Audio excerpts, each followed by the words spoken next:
آج کا پروگرام ذرا آسان بھی اور مشکل بھی ہے۔ آسان اس لیے کہ یہ پہلے کا مجھے ریکارڈ کرنے کو مل رہا ہے، اور مشکل اسی لیے ہے کیونکہ میں وقت سے پہلے اس کو ریکارڈ کر رہا ہوں، کیونکہ مجھے 3-4 دن کے لیے 5 دن کے لیے پاکستان سے باہر جانا ہے، تو مجھے 1-2 پروگرامز اپنے ریکارڈ کرنے تھے تاکہ ایئر لائن کی ٹائمنگ کے ساتھ میرا پروگرام مس نہ ہو جائے، ورنہ تو آدمی کر سکتا ہے باہر سے۔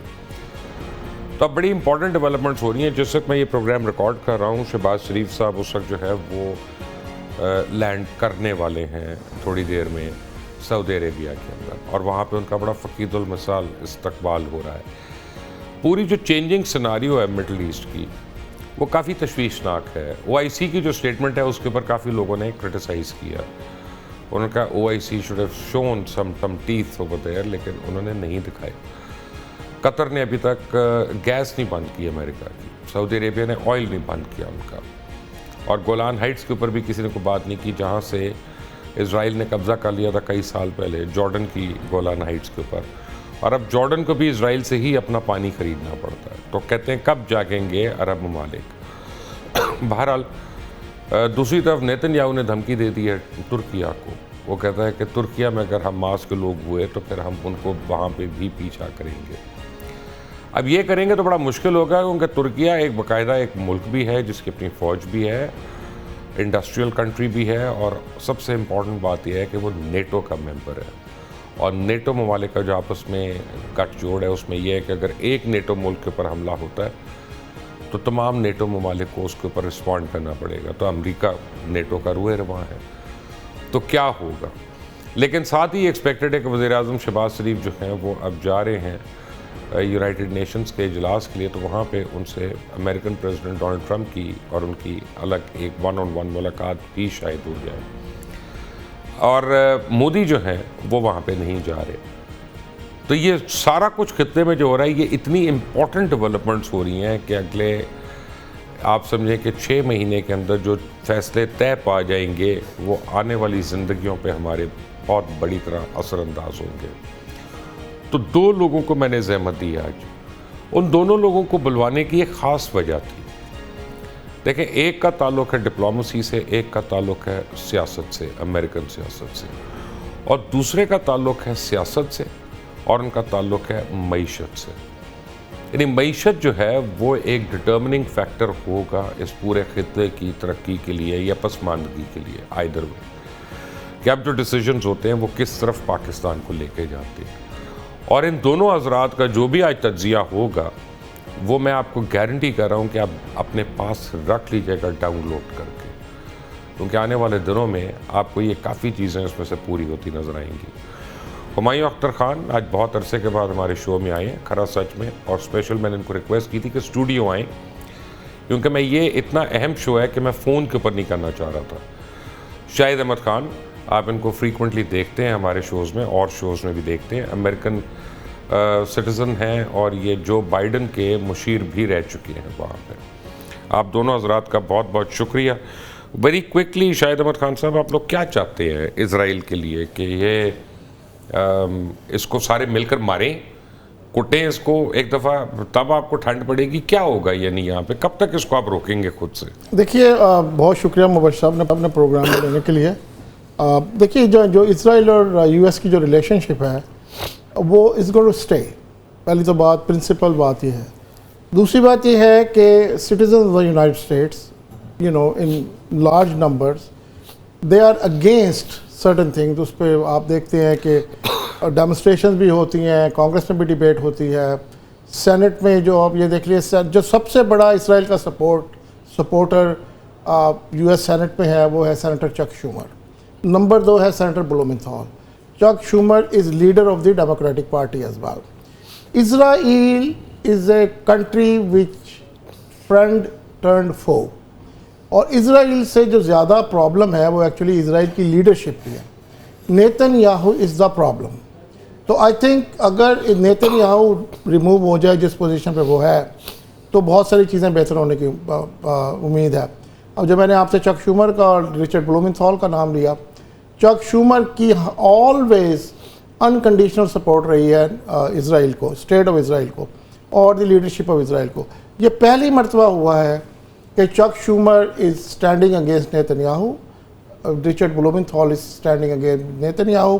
یہ اتنے کمیٹڈ ہیں اسرائیل سے ادروائز کہ وین پریزیڈنٹ اوباما جب نیتنیاہو سے کچھ تھوڑی سی سم فرکشن بٹوین دیم, تو یہ دونوں ڈیموکریٹک پارٹی کے جو لیڈرز ہیں یہ they stood against president of the United States, اتنی ان کی کمٹمنٹ ہے. لیکن now they do not like Netanyahu. So Netanyahu has to go. I think things will get better if Netanyahu leaves or eventually.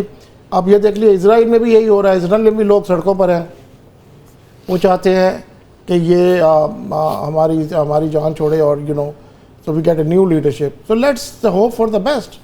It is just a pathetic thing which is happening. It is like a demonization of humans and یہ تو سارا جو کچھ ہو رہا ہے کہیں سے بھی کسی اینگل سے آپ اس کو دیکھو, کسی آرگومنٹ سے اس کی کوئی جسٹیفیکیشن ہو سکتی ہی نہیں ہے.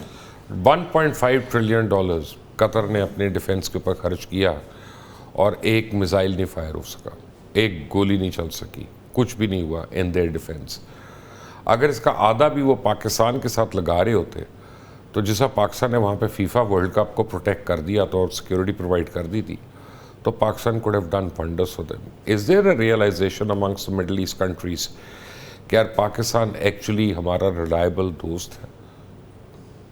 جی میں اگر آپ کا جو کامنٹ دے سکوں, جو شاہد خان صاحب کی گفتگو تھی, میں اس کو تھوڑا سا بالکل اسپاٹ آن, میں تھوڑا سا ذرا اس کو مختلف اس طریقے سے سوچ رہا ہوں کہ مجھے یہ نظر آ رہا ہے نہ صرف ٹرمپ بلکہ جنرلی امریکہ کا رجحان اب مڈل ایسٹ کی طرف وہ نہیں ہے جو چند دہائیوں پہلے ہوا کرتا تھا. آفٹر سیکنڈ ورلڈ وار کے بعد بھی جو رشین اور ان کی آپس میں ٹسل اور ان کی زیادہ انٹرسٹ اب یورپ میں, the resurgence of Russia in context of Europe and very definite resurgence of China, یہ زیادہ focus first China and then Europe کی طرف ہے. ناؤ دا اسرائیلیز آپ دیکھ رہے ہیں کہ کئی کام اپیرنٹلی اس طرح کے کر رہے ہیں جو کہ ٹرمپ صاحب کو بھی بعد میں پتہ چلتا ہے کہ وہ کر رہے ہیں.